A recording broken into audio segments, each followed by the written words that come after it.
On a dusty village afternoon, where people argued more about prices than politics, a traveling merchant rolled in with a carpet wagon and a voice loud enough to wake the goats on the hills.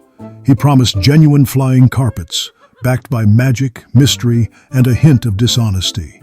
The curious, skeptical crowd gathered, and then Juha appeared, wearing his usual wise fool expression. He eyed the dusty, worn, ordinary carpet, but the merchant whispered the words Juha could never resist. Special discount. And just like that, his next adventure began. Juha marched through the village proudly, his magic carpet under his arm, ignoring villagers already imagining the disaster ahead. His plan was simple: test it from a low rooftop. Not high enough to risk bones, but high enough to impress believers in miracles, especially discounted ones. By the time he reached the roof, half the village had gathered, expecting either a miracle or a comedy. Juha spread the carpet carefully, patting it like an old horse that didn't want to run. Juha stepped onto the carpet, lifted his arms dramatically, bent his knees, and waited for the wind to lift him into glory. Nothing happened, not even the smallest wiggle.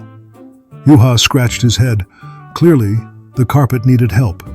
He stepped back, grabbed the carpet firmly, and declared, at least in his own mind, that momentum was the key. So he threw the carpet off the roof with all the strength he had. For a glorious moment, the carpet sailed through the air, and then dropped flat on the ground like a tired bedsheet.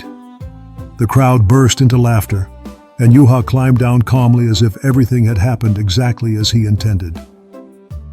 Standing beside the collapsed carpet, Juha dusted off his robe and announced to the amused villagers that the carpet had indeed flown, just not by itself. And then he shared his real point. Miracles sold cheaply are rarely miracles at all. A little dust, a little sparkle, and a lot of words can trick anyone, unless they use their heads. The villagers nodded, realizing they had been fooled just as much as Juha had fooled himself.